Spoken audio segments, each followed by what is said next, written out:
નમસ્કાર મિત્રો, ખેડા જિલ્લાની અંદર નડિયાદ પશ્ચિમ પોલીસ મથક વિસ્તારની અંદર એક બહુ નિંદનીય ઘટના બની છે, જેની અંદર જે નડિયાદ પશ્ચિમ પોલીસ છે, પશ્ચિમ પોલીસના બે પોલીસ કર્મીઓ દ્વારા એક પત્રકારને અને વકીલ ઉપર હુમલો કરવામાં આવ્યો છે અને પત્રકારને મારવામાં આવ્યો છે અને વકીલ સાથે ધક્કામુક્કી કરવામાં આવી હતી.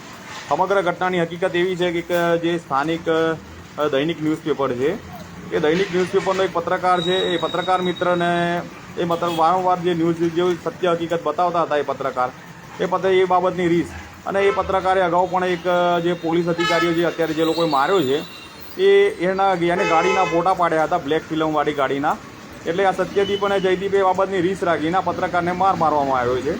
આની અંદર એવું છે કે જે પત્રકાર દ્વારા જે ન્યૂઝપેપરમાં જે એક લેખ લખવામાં આવ્યો હતો અને જે લેખને લઈને જે આમાં બે અરજદારો ઊભા કરવામાં આવ્યા, રાજકીય ઇશારે બે અરજદારો ઊભા કરવામાં આવ્યા હતા અને એ બંને રાજકીય ઇશારે જે અરજદારો ઊભા કરવામાં આવ્યા હતા એના આધારે આ જે પત્રકાર મિત્ર છે એ પત્રકાર મિત્રને ત્યાં આગળ પોલીસ સ્ટેશનમાં નિવેદન બોલાવવાના બહાને ત્યાં બોલાવવામાં આવ્યો અને નિવેદન બોલાવવાના બહાને બોલાવી અને નિવેદન બહાને બોલાવ્યો ત્યાં આગળ અને ત્યાં બોલાવ્યા બાદ એની સાથે એને બેસાડી દેવાની ગણતરી હતી. એટલે પત્રકાર મિત્રએ જે ટાઈમે ત્યાં આગળ પોલીસ સ્ટેશનમાં ગયા તો પોલીસ સ્ટેશનમાં જ્યારે ગયા ત્યારે એને અગાઉ એમના વકીલોને જાણ કરી દીધી હતી. એટલે વકીલોની ટીમ પણ ત્યાં પહોંચી ગઈ હતી.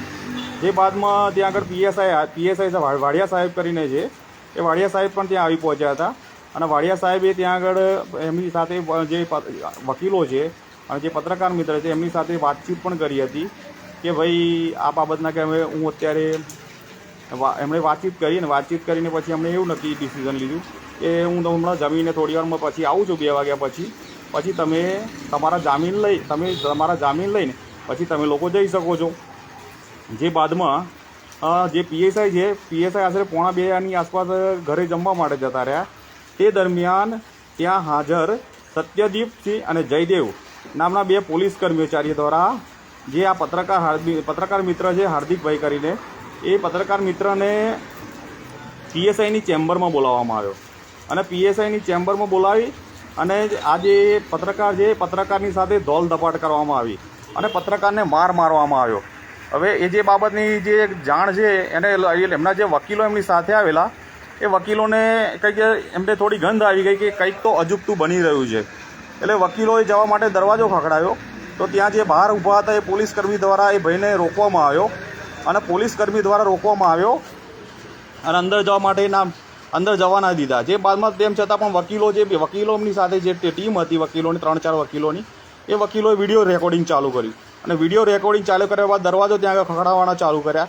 તો અંદરથી સત્યદીપ અને આ જે જયદેવ નામના જે પોલીસ અધિકારી છે એ બંને અંદરથી નીકળ્યા. ત્યારે પેલા જે પત્રકાર મિત્ર છે જેને માર્યો હતો એણે બચાવવાની બૂમ પાડી અને બિચારો બહાર આવ્યો તો અને પછી બહાર નીકળ્યા. તો પોલીસ દ્વારા એમની સાથે વકીલો હતા અને જે સમગ્ર હકીકત એ ભાઈએ કીધી કે ભાઈ મારી સાથે આવી ઘટના બની છે, અઘટિત ઘટના, કે પોલીસે મને અંદરે જે પૂછપરછ કરવાના બહાને બોલાયો છે અને મને માર્યો છે, ધોલ ધપાટ કરી છે. અને એ દરમિયાન એમના જે વકીલો છે વકીલો સાથે થોડી ટસલ થઈ તો વકીલો સાથે પણ એ લોકોએ ધક્કામુક્કી કરી અને વકીલને બી ધક્કો મારીને દિવાલના ભીતમાં પછાડ્યો, જે ખરેખર ખૂબ નિંદનીય ઘટના છે અને ખેડા જિલ્લાના નડિયાદ પશ્ચિમ પોલીસની એક શરમજનક ઘટના કહેવાય. જે સદંતર ખોટું કહેવાય. ખરેખર આ જે પોલીસની કામગીરી છે એ ખરેખર ખોટી કહેવાય. કોઈ પણ વ્યક્તિને અરજીના કામે બોલાવીને તમે નિવેદન લેવાના બહાને બોલાવો અને ઉપરથી પછી આવી મારામારી કરવાની તમને કોને સત્તા આપી? શું ખરેખર પોલીસને કોઈને મારવાનો અધિકાર છે ખરો? જે બાદમાં પોલીસ દ્વારા વકીલો ઉપર ખોટા આક્ષેપો કરવામાં આવ્યા, પત્રકારને પણ ખોટી રીતે બેસાડવામાં આવ્યો.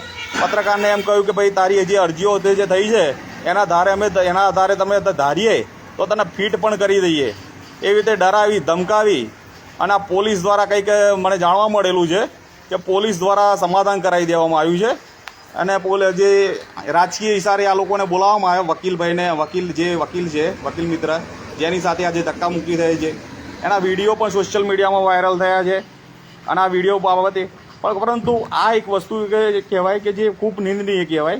કારણ કે આમાં જે ઘટના બની છે આવી ઘટનાઓ જો તમે વિચારી શકો છો કે જો આ ઘટના એક પત્રકાર અને વકીલ સાથે જો બનતી હોય તો એક સામાન્ય માણસની શું હાલત થાય એ તમે વિચારી લો તમે, કે જો એક પત્રકાર પર જો પોલીસ સ્ટેશનમાં આવી રીતે અરજીના કામે બોલાવીને અને છેતરપિંડી કરીને મારવામાં આવતો હોય, વકીલો સાથે જો દાદાગીરી કરવામાં આવતી હોય, તો એક સામાન્ય નાગરિક સાથે શું ના થઈ શકે. ખરેખર આજે ખેડા જિલ્લાની પોલીસ હોય, મને તો એવું લાગે છે કે આ લોકો કાયદાને પોતાના બાપની જાગીર સમજી બેઠા છે. એટલે જેમ મન ફાવે એમ ગમે તેને ગમે તે કેસમાં બોલાવી લેવાના, ગમે તેમ અરજીઓ ફિટ કરી દેવાની, ગમે તેવા ખોટી એફઆઈઆરો દાખલ કરી દેવાની. અગાઉ પણ આ પોલીસ દ્વારા જે અમારા જેવા જે જાગૃત નાગરિકો હોય જ્યારે વિરોધ ઉઠાવે તો આ પોલીસવાળા એમને કાયદાને પોતાની બાપની જાગીર સમજીને વારંવાર ખોટી ફરિયાદો કરતા આવ્યા છે. અને આ સદંતર આવી રીતે વારંવાર ઘટનાઓ બનતી જ રહી છે. એ જે ખરેખર ખોટું છે, પણ ખોટું કેટલા દિવસ ચાલશે અને ખોટી ફરિયાદો કરીને તમે કેટલા દિવસ ખોટું કરશો. પોલીસ હોય કે બરાબર, તમારો પાવર ખાલી પોલીસ સ્ટેશન, પછી તમે કોર્ટ કોઈની સગી નહીં. કોર્ટમાં હંમેશા ન્યાય મળે જ છે અને એ અમારા અનુભવ છે. અને પોલીસે બી અમારા વિરુદ્ધમાં વારંવાર ખોટી એફઆઈઆરો દાખલ કરેલી છે. અને આ જે ઘટના બની છે ને એ ખૂબ નિંદનીય છે. અને જે ઘટના છે એ બહુ ખરેખર દુઃખદ ઘટના કહેવાય. અને બીજી વસ્તુ કે જે આ ઘટના બની છે, આ ઘટનાને દબાવવામાં રાજકીય દબાણ પણ જે પત્રકાર છે અને વકીલ છે એમને દ્વારા બહુ ઊભું કરવામાં આવ્યું. બીજી વાત એ છે કે ભાઈ જે આ ઘટના બની છે એની અંદર પોલીસ આ જે ઘટના બની છે એમાં જે વકીલ મિત્રોએ જે સાથ આપવો જોઈએ, વકીલ એસોસિએશનો છે, ખેડા જિલ્લાના પત્રકાર એસોસિએશનો છે, એ પણ કોઈ ખુલીને બોલ્યા નથી. એનો મતલબ કે આ લોકો બધા રાજકીય નેતાઓથી થોડા દબાઈ ગયા હોય એવું લાગી રહ્યું છે. પરંતુ આ બાબતે મેં જે પત્રકાર મિત્રને જે મેં સત્ય હકીકત જાણી, એ હકીકત જાણ્યા બાદ મેં આ બાબતે ખેડા જિલ્લાના SP Rajesh Gadhiya, range IG J Patholiya સાહેબ છે, ડીજીપી વિકાસ સહાય સાહેબ છે, આ તમામ લોકોને મેં મારા વિડીયો જે મારી પાસે સોશિયલ મીડિયામાં જે વિડીયો આવ્યા હતા એ વિડીયો પુરાવા બધા મોકલી આપેલા છે. અને આ બાબતે મેં લેખિત ફરિયાદ પણ કરી છે જે વિડીયો પુરાવા છે એના આધારે. હવે જોવું રહ્યું કે જે પોલીસ જે તંત્ર છે, ખેડા જિલ્લાના એસપી રાજેશ ગઢિયા સાહેબ અને જે ઉપરના જે ડીજીપી વિકાસ સાહેબ ને રેન્જ આઈજી સાહેબ હવે શું કાર્યવાહી કરશે એ જોવું રહ્યું. હવે એક વસ્તુ છે કે ભાઈ એક વિચારો કે જો એક પત્રકાર ઉપર આવી રીતે ખુલ્લેઆમ આવી રીતે હુમલો થતો હોય, એક વકીલ ઉપર હુમલો થતો હોય તો એ શરમજનક ઘટના કહેવાય ખેડા જિલ્લા માટે અને ખેડા જિલ્લાના સમગ્ર પોલીસ તંત્ર માટે. અને બીજી વાત કે આ બાબતે જો થોડું ઘણું આ બાબતે જે જાગૃત નાગરિકો છે એ લોકોએ બી થોડું બોલવું જોઈએ કે ભાઈ આ જે ઘટના છે એ ખૂબ નિંદનીય છે. પરંતુ આ લોકો બધા રાજકીય ગુલામ બની ગયા હોય એવું લાગી રહ્યું છે. અત્યારે કોઈ બોલવા પણ તૈયાર નથી. ખેડા જિલ્લાના વિરોધ પક્ષો પણ આ બાબતે ખબર નહીં કેમ શું છે, ખેડા જિલ્લાની કોંગ્રેસ પર કેમ પાણીમાં બેસી ગઈ છે. કોંગ્રેસના નેતાઓએ આ બાબતે થોડું ધ્યાન આપવું જોઈએ ભાઈ, કે ખેડા જિલ્લાના જે કોંગ્રેસના નેતાઓ છે ભાઈ પત્રકાર મિત્રને ભાઈ સાથ આપવો જોઈએ કે ભાઈ પત્રકાર મિત્ર સાથે જે ખોટું થયું છે એ ખરેખર ખૂબ નિંદનીય ઘટના છે. અને જ્યાં વકીલ સાથે પણ થયું છે ખરેખર ખૂબ નિંદનીય ઘટના કહેવાય.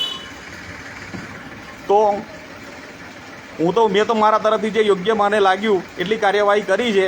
હવે જોવું રહ્યું કે ખેડા જિલ્લાના જે એસપી સાહેબ છે શું કાર્યવાહી કરે છે અને ખેડા જિલ્લાના જે જાગૃત નાગરિકો છે, નેતાઓ છે અને જે